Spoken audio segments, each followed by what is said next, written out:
We're all watching for comments from ministers. We did hear from the foreign minister for Ukraine. We're waiting to hear from our prime minister. Right now, though, I want to get to Peter MacKay because our Chase team has reached him in Halifax. He is Canada's former Minister of Foreign Affairs. He is also the former Minister of National Defence, so he's got some unique perspective on this. Peter, it's been a long time since we talked. I take it you are well, but not today as you watch what's unfolding. What goes through your mind?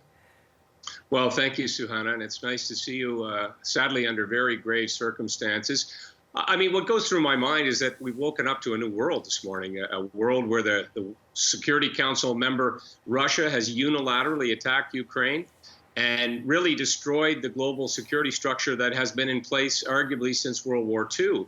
We have an individual in Vladimir Putin who has not only not learned the lessons of history, but appears bent on creating a new history that is from some parallel universe, because surely this type of provocation, this type of attack, he has to know is going to have grave consequences for Russia and for the Russian people. And so we are in a precarious situation where more countries could very quickly be drawn in.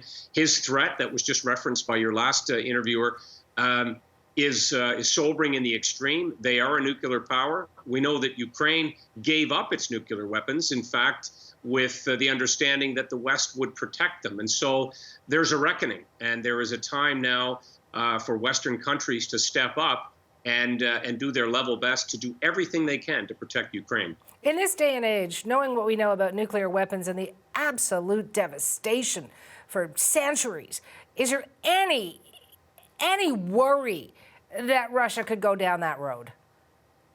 Well, of course, there has to be. I mean, we have an individual here who is a psychopath, who doesn't listen to reason, doesn't appear to be prepared to respect any guidelines, any convention, any really restrictions on his actions. And he has been moving in this direction for a very long time. That's what is sad, and I think on the mind of many, is that much of this is predictable. Let's only go back to 2014 when we saw what happened in Crimea. Let's go back to 2008 when Ukraine applied to join NATO and was rejected.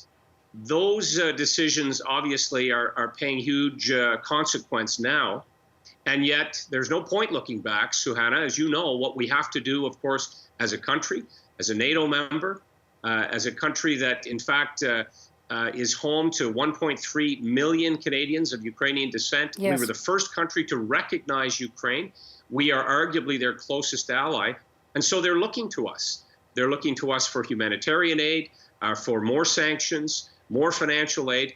And this, sadly, Suhana, I say, they need lethal weapons. They need missiles, they need armament, artillery, they need the type of military equipment that will provide maximum protection for them in their time of need. Yeah, you know, that's always the delicate balance, right? Do you fight fire with fire? Or is there no more room for diplomacy? You bring out a missile, I bring out a bigger missile, and then a bigger one. Where does it end? Yeah, Suhana, that's fair comment, and yet Russia has now crossed the proverbial Maginot Line.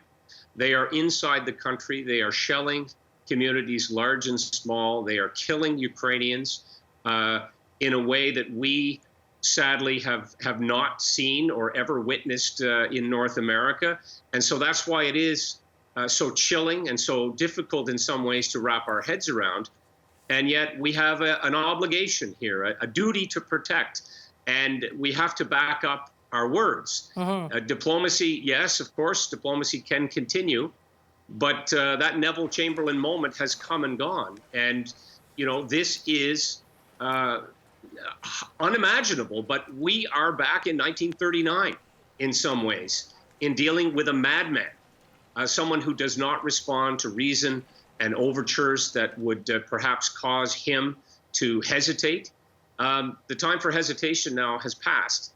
And countries like Poland, countries like Moldova, the Balkans, these are countries as well, Baltics, I should say, these are countries who also have to be very concerned that they may be next. I don't believe that Ukraine is where Vladimir Putin intends to stop.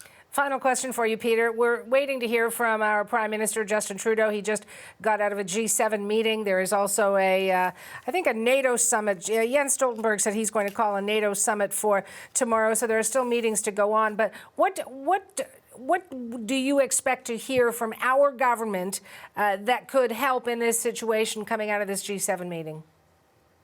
Well, hopefully it's commitments, concrete commitments. There will be condemnations and rhetoric and words that I've used to describe Vladimir Putin and his actions.